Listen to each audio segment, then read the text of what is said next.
Hi, this is Dominic from Paphos Life, and in today's film we're driving from Paphos Airport all the way to Paphos along the nice scenic route, which is the B6 as opposed to the motorway. I tend not to use the motorway when I'm doing these films because I'm always afraid that the camera's going to fall off the roof. Anyway, before I show you the map, I'm just going to show you how I got out of the airport, because it's a slightly different route to what you're used to thanks to the situation in Gaza and increased security. So instead of going to the airport front, you go past it and then you turn where we're coming out now. Okay? Right, let's have the map up. And here's a map of the entire area first of all, and then we'll have us leaving the airport and going on to the B6. And from there we go through Timi, Akalia, Koloni, Yeroskipu, before finally getting into Paphos at the Debenhams / Stadium roundabout. And after that we go up to Kennedy Square and we turn right and head to Papantoniou's.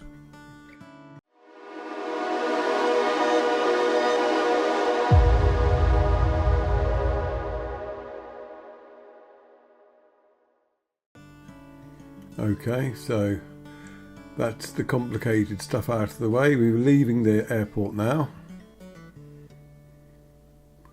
I do like how they've got all the oleanders, which you'll see in a minute, on the road between the airport and the B6, because it provides a nice array of colour for people just arriving.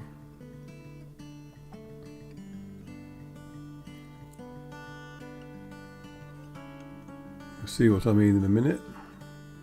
Now, oleander you've got to be careful with, because it's very pretty, but if you've got some in your garden, take great care when you're pruning it, because the sap can be very poisonous, and not only you don't want to eat it for obvious reasons, but if it gets on your skin, then it'll leave nasty blisters. I know this for a fact because I attacked one of our oleander bushes with a chainsaw a few years ago, and I was okay at the time, but a couple of days later my arms were in a bit of a mess, and here you can see the oleander I was referring to.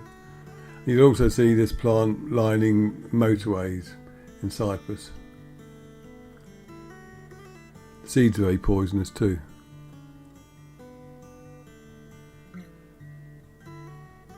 But as I said, they are very pretty to look at.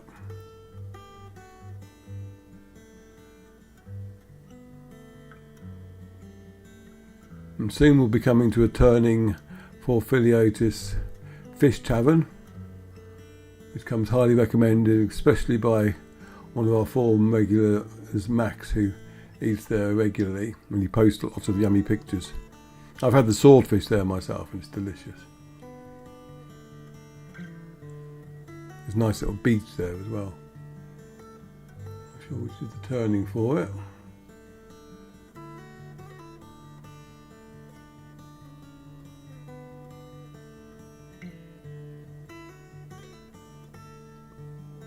I think that was a turning there on the right.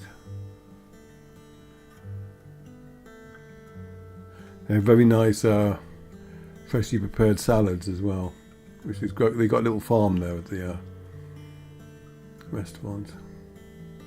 Yes, he's been posting pictures of the fish there for years now. There's more oleander. And once you got on the B6, as I said, we're avoiding the motorway, because well, A, it's more fun going on the scenic route, I think, and B, I'm not sure whether the camera would remain on the roof if I drove at 100 miles an hour. I suppose I could experiment with an old camera that no longer works, but not on the. I have to go on the motorway to drive that fast anyway. It's not really a thing you can experiment with without putting anyone behind you in danger. And remember, if you like our content, please do subscribe to our YouTube channel, as it really does help YouTube promote us. And if you want to help us financially, then go to our paphoslife.com/coffee page, and you can either send us coffee or click on one of the affiliate links. Weather-wise, pretty nice and sunny at the moment here. This is recorded a few days ago now, but not a lot's changed. There's a few clouds in the distance you can see, but around lunchtime you often get them in the hills, so don't be put off by that. There is still a chance that we can get the occasional spot of rain, but the winter storms are pretty much over now.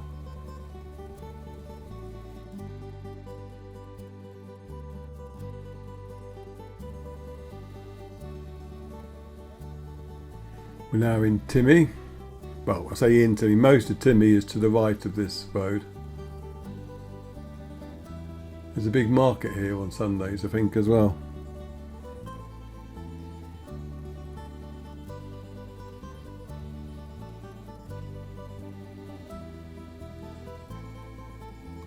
And there are numerous places you can stop here to get drinks, or even, I think there's a couple of taverns as well, if you're hungry after your flight or you've got a couple of hours to kill before your flight. There's actually a petrol station at the airport itself now as well, and when it first opened the prices there were really cheap. I'm not sure if that's still the case, because often when a new petrol station opens in Cyprus, they seem to start off with a low price to attract punters, and then the prices go up later. So just know it's there. But basically, when you're leaving the petrol station, when you're leaving the airport, if you've just arrived, see what the prices are then, because then you'll know when you have to refill the car later whether it's worthwhile doing it there or somewhere sooner. And once you've left Timmy, the next village we'll be hitting is one called Akelia, or Akelia, I'm not sure how that one's pronounced. Now at Akelia, which I've decided to call, there's a little church to the left of the road, and that normally, well, it used to have lots of cats in it. But the last two times, the time before last I visited, all the water containers were filled up, but there wasn't a single cat there. And last time I came, there was one cat. Right, if you want the motorway, you take that turn there on the right, and that'll put you onto the A6, which will take you straight into Paphos. But we're continuing this way. So yes, I don't know if anything's happened to the cats at this church, but someone appears to still be feeding them and giving them water, but there doesn't seem to be any cats around. It's rather odd. I mean, all their sleeping areas are still intact, but no cats. So if anyone knows what's going on, please do leave a message. Because my sister and niece had come to stay recently, and I was showing them all the sights, and I went to show them the cats there, and they were disappointed. But I did make up for it by showing them some at the shrine caves in Kritou, so that made up for it. And that little church I was talking about is just down there on the left. So as I said, if anyone knows what's up with the cats there, please leave a message. But we're now in Akelia,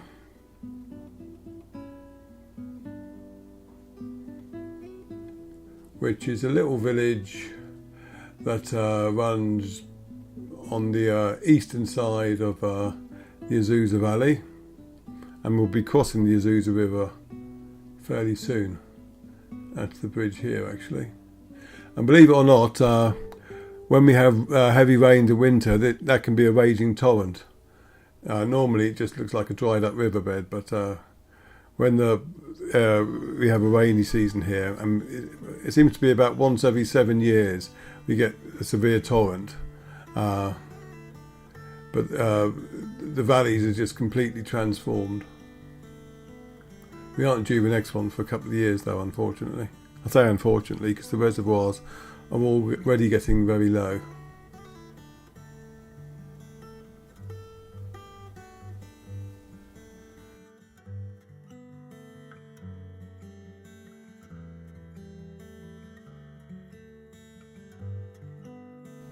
The next village we're coming up to is Colony, or Colony, I don't know. And sorry, it's a small place though. Someone will correct me, I know. probably Colony, thinking about how the other pronunciations have gone. And there's another exit to the motorway here. Have I gone past it already? Yes, I've already gone past it. Just past there was another entrance to the motorway.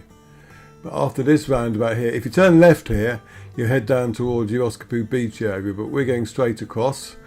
And any locals who want to know where to dump some of their garden waste or ordinary household waste, there's a green point just here on the left.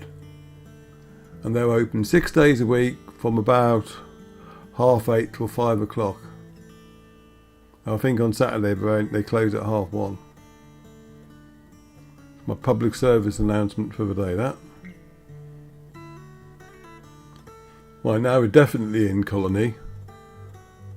And soon we'll be at the teeming metropolis that is Yoskipu. And I know that's how you pronounce that, because I asked some ladies and a chemist how they pronounced it, and they told me.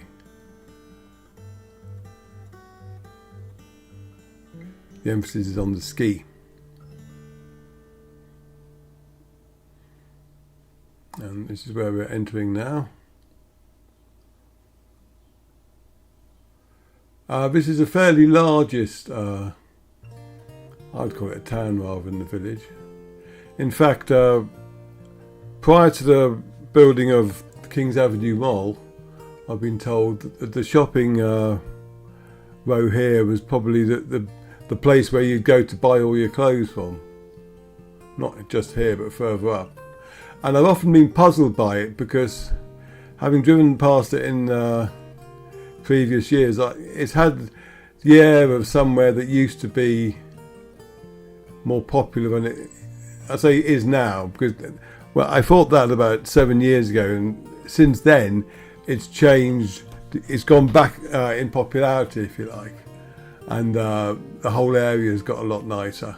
I mean, Yoskipu Square, which we'll be going through soon, is a lovely place now.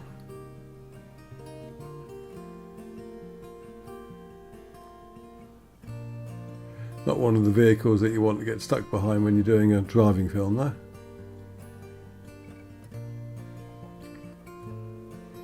This is a fairly new junction here.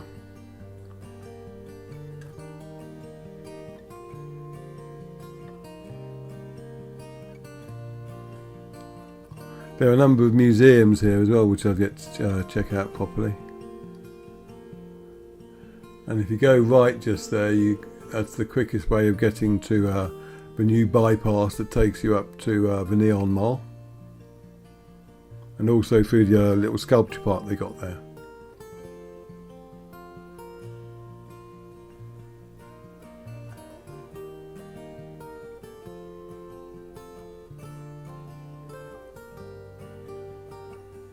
I seem to remember there being a post office up here on the left as well.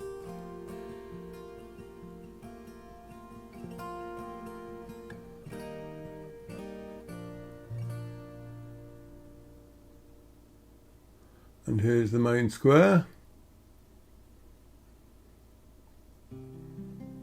Just coming up, that's where the post office is. And yeah, and there's the square. So I was a little bit early there. As I said, it's a very nice place to have a walk though, and have a meal in one of the various taverns that are dotted around. And this place is really scrubbed up well.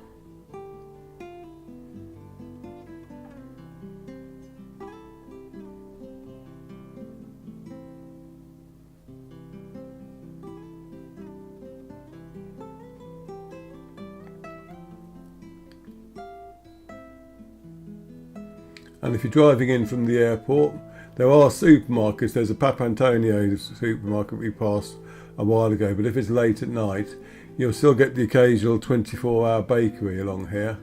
Papantoniou's Bakers is one such one. I think that's what that one is there. But there's also a Zorba's as well.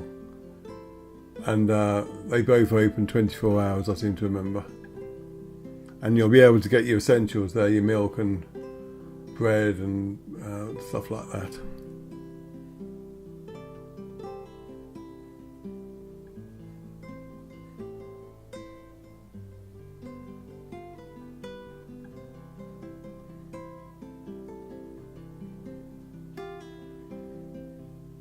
But yeah, what I was talking about before, some of the shops up here, old clothing stores, have a kind of like a faded glory to them, if you know what I mean.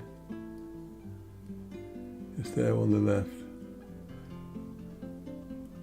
And apparently before the mall was built, it was the go-to place to go.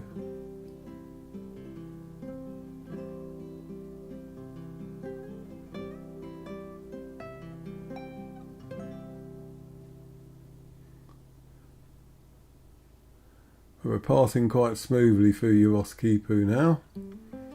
And another way to get to a Neon Mile bypass is to turn right here. But we'll go straight on, desperately hoping to lose the cherry picker as soon as we can.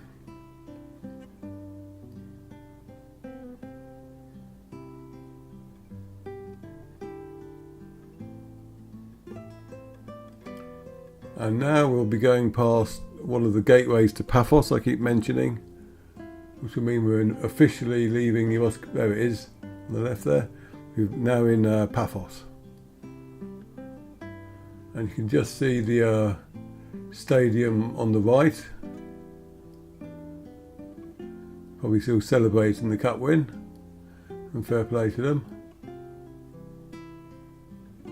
And we're going to go straight across the roundabout into the heart of Paphos.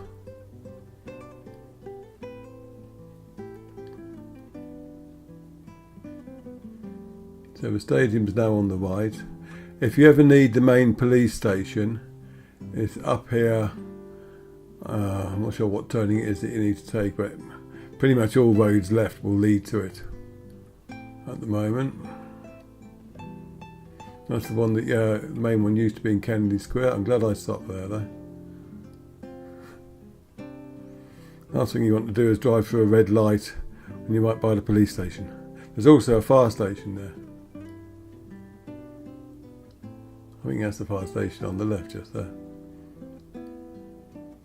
Now make sure you're in the left hand lane here when you're coming down this hill, because the right hand lane very quickly closes off. And if you went right, you'd just be heading up towards what you'd call it really, just towards the upper central part of Paphos. There you go. Now if you turn right here, you get to not Sklevenitis, I was going to say Stefanos, but that's not how I mean, Stefanis. But we're going straight on, and this will take us eventually to Kennedy Square. This is the road that the carnival goes down every year now. Not Kennedy Square, I mean this road here. And the Museum of Paphos was on the right back there.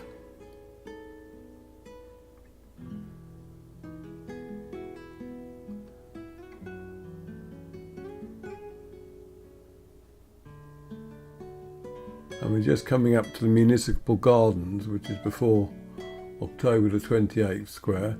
And they got a new water feature they're building there. We'll see how that's going when we get up to it.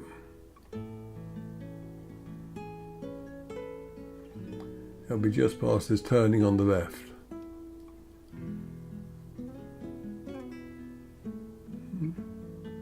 Still under construction. So we got a school now on the right. Believe it or not, this is that rather grand buildings at school. And you got the town hall on the left. Then you got October 28th Square, followed by the public library. On the right you got some little catacombs, and you got the old police station there on the right, which is being renovated and turned into another museum. Not just a museum though, it'll have a whole outdoor area with lots of nice walking and landscaping. And we've got Kennedy Square on the left now.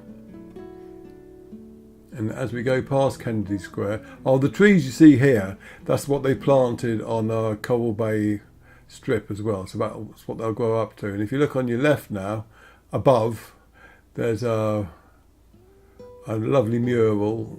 I can't remember what it's called now. Girl and the Dolphin. It wasn't called that, but I'm trying to think. Anyway, that's there. And hopefully that will be there until it fades. I can't see them knocking down that wall. If you go left here, you'll be at Macadeo Theatre and the main bus station. And there are loads of petrol stations along the road here. All this has been renovated. You can see all the bollards to stop people parking where they shouldn't. And that's an unfortunate necessity. There's another petrol station. And after this roundabout, we will be arriving at Papantoniou supermarket, and the film will come to an end. If you're arriving in Paphos, and it's not like beyond 8 p.m. at night, I think that's when they close, I could be wrong though, then you can get pretty much anything you'll need if you're on a what's the word I'm looking for? Bed and breakfast or just room only deal. You'll need to come to somewhere like this to get your provisions. And Paphos is a nice place, I like Paphos. And straight on there is the Park of Colour, but we're turning left into the supermarket itself. And we'll bid you farewell and see you in our next film. Thanks for watching.